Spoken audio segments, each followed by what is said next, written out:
guys, welcome back to a new video, or welcome if you're new here. My name is Karina and I also go by the Artistic New Feet on YouTube and some other social media platforms as well. You can find me over on Instagram where I post in my stories quite often, and I usually share what projects I'm finishing throughout the week over on my feed over there as well. And I have an Etsy shop. You can check all the links down in the description of the video. But yeah, this week I'm not gonna lie. Okay, here's what's going on. It's Thursday, and I haven't recorded an intro. I've barely recorded much of anything other than me working on some of these items, and I have to tell you, the video is a bit grainy. I'm gonna include it anyway. I don't know exactly what's going on. I have a funny feeling just my phone camera is on its way out. It's crap or whatever. But every time I go and I record over on the other table there and I don't have enough light, it's very grainy, fuzzy. I don't have another light to use. And when I turn on the overhead light in the room, it's very grainy still. So I'm trying to figure that out. So if you're watching this video and you're thinking, good God, her video quality is awful, it's not going to stay that way. I'm trying to fix it. Maybe I have to pick what days it is that I'm going to be recording on, or maybe I need to find a way to move my station over here over to the other side of the room where there's more light. That is that. But I just wanted to pop in and say the footage over the next X amount of minutes is from the beginning part of the week, me working on things, and it's going to be a lot of voiceover stuff, a lot of chattiness. I don't want to be adding music too much in my videos, because for me, I know when I'm sitting down and I'm crocheting or even sketching and I have a YouTube video on, I would rather listen to the person talk than have to look up every 2 seconds and read the bottom of the screen. So going forward, I'm probably going to have quite chatty videos, even though some of you are probably going to be thinking, well, they're chatty enough already. So if you don't like listening to my voice, I hate to break it to you, I'm not having music in my videos going forward, because YouTube likes to tell me, hey, you have copyright stuff in your videos, and I found it on the YouTube music library or other sites where they say it's there is no infringement to use it.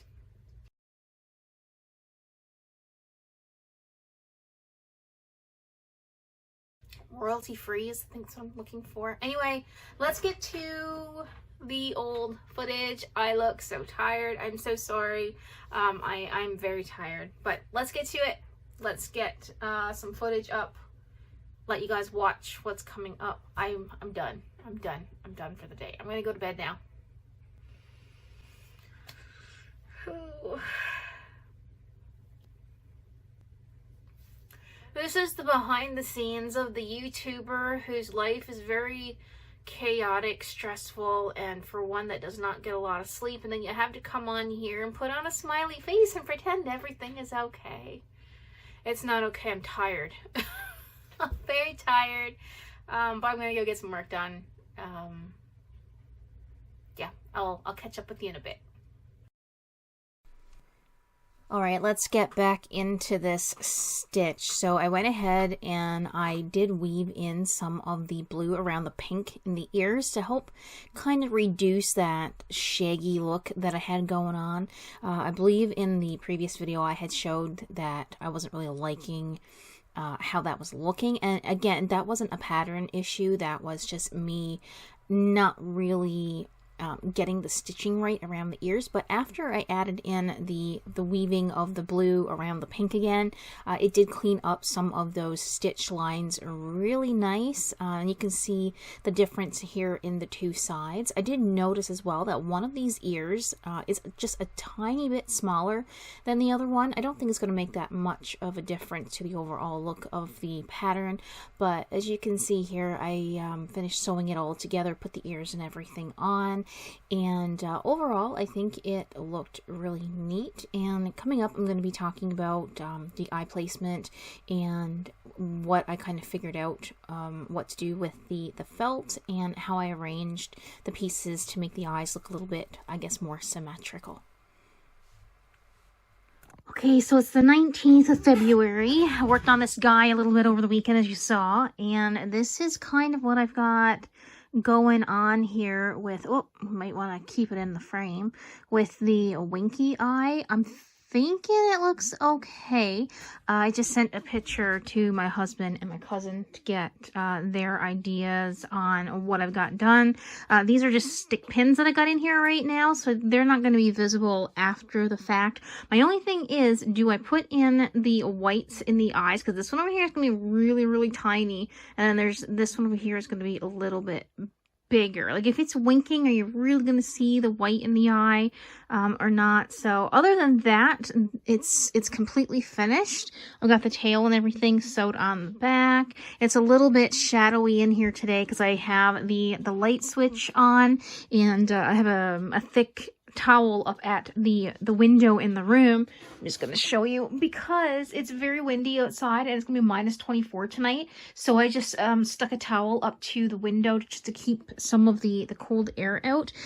So yeah, I'm just sitting here working on this, trying to get things done. I did cut these out by hand, so I don't think they turned out too bad. I don't have like the mat for the Cricut or anything for cutting fabric, but if this is something I'm going to continue to do using felt eyes and things like that, I may have to invest in getting an actual mat and the cutter for fabric, because it's a little bit difficult, and it moves around quite a bit when you're just using regular scissors and this.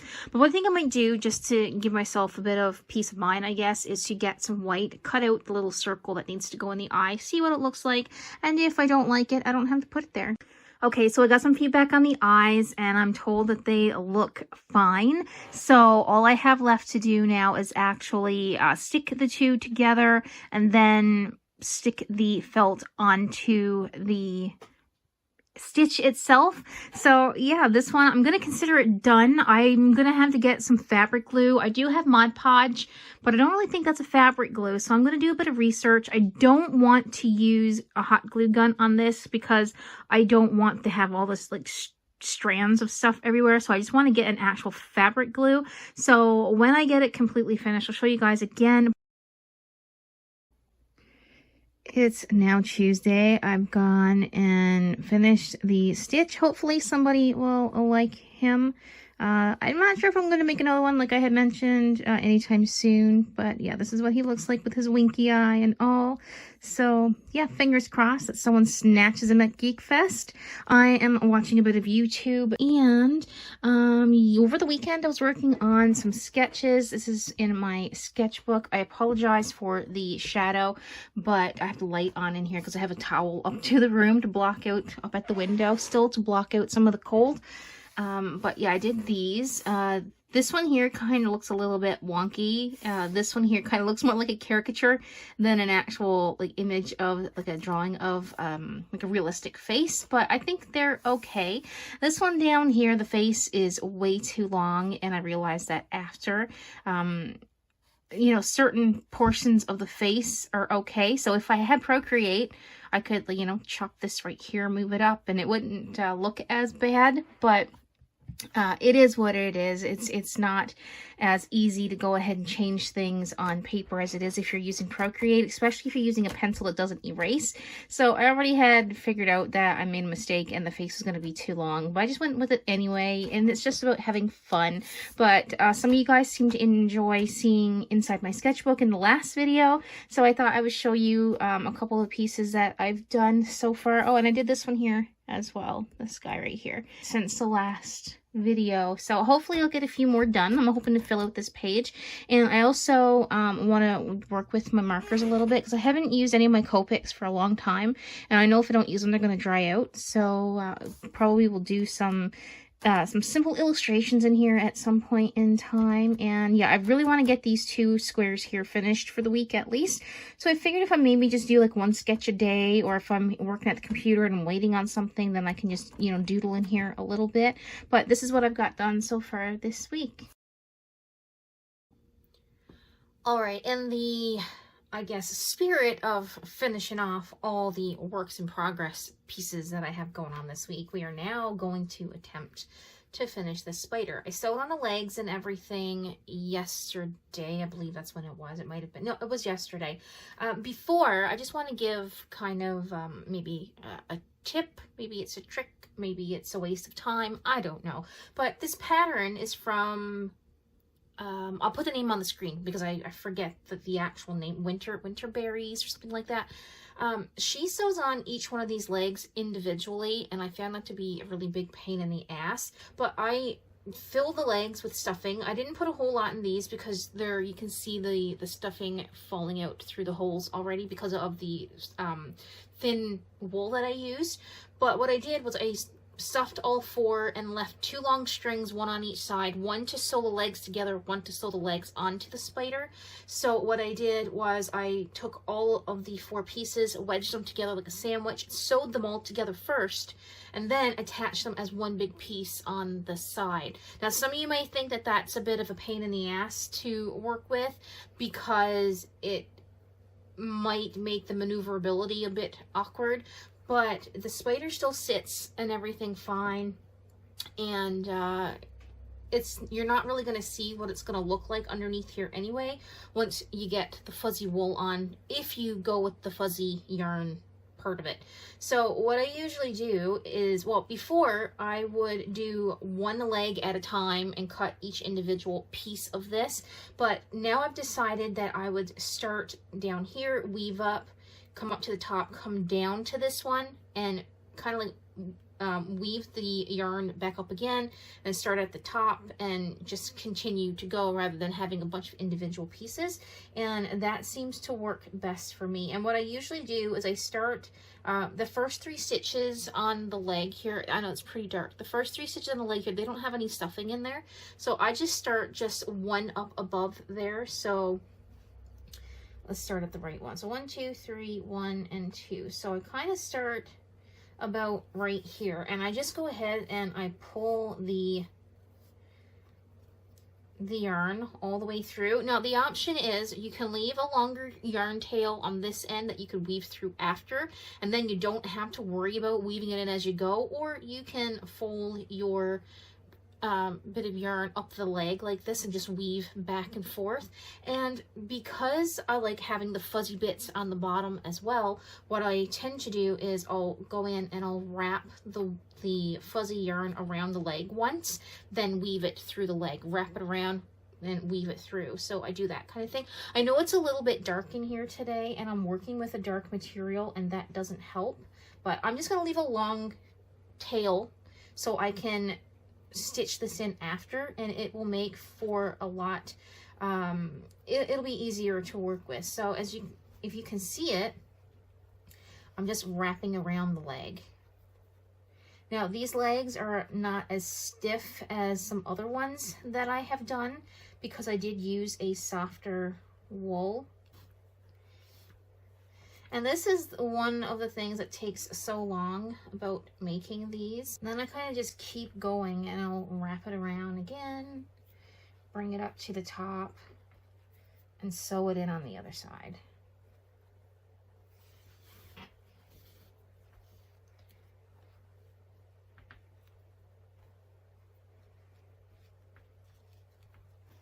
And that's going to give you that fuzzy look on the leg that you're looking for. And so I'm just going to go ahead and finish this all the way around, and I'll come back and show you what it looks like when I get it finished. All right, we got this one finished. It's just after 3:30. I've had this one finished for about an hour or so now, and actually forgot to, what is this now? Special weather statement for Gander area. Combination of snow, ice, pellets, and freezing rain. Gotta love it. So yeah, that's gonna be fun. Gonna be fun stuff. Anyway, I got this one done. I'll show you what it looks like underneath. Like I said, I like that wraparound effect so you can't see the legs underneath, and it also hides a little bit of the placement of the legs as well, and you can just maneuver the legs around wherever you want. I got it done, and I still have 2 more spiders that I have started that I have left to make. I hate putting on the fuzz on the legs. I hate it. I hate it. I hate it. I hate it. Anyway, next thing is I need to finish this snail here. It's almost done. I just need to finish the horn here, sew it all together, done. This goat right here is all sewed, just needs to be it's all crocheted, I mean, and it just needs to be sewed together. And then I just need to sew together this axolotl here. I'm not going to make any more of those, especially not that small. I may make a couple bigger ones later on. And then I have these two spiders here that still need the legs and the mandibles and things like that. And then those are done. So, I mean, I'm doing fairly good, but I'm hoping to have all the bits made for this one tonight, and we'll move on from the snail. Okay, let's talk about this pattern just a little bit before we get into the other topic of this video, which is my little mental exhaustion bit at the beginning of the video here. But we'll talk about this pattern first.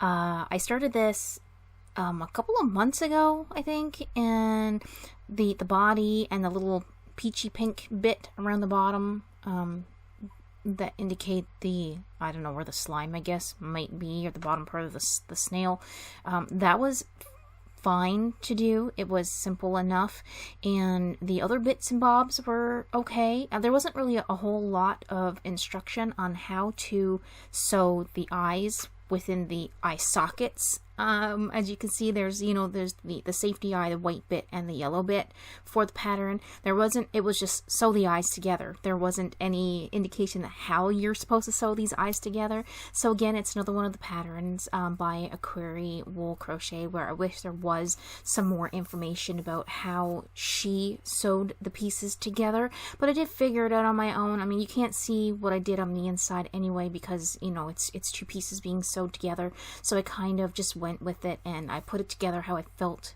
was the best way for me to put it together.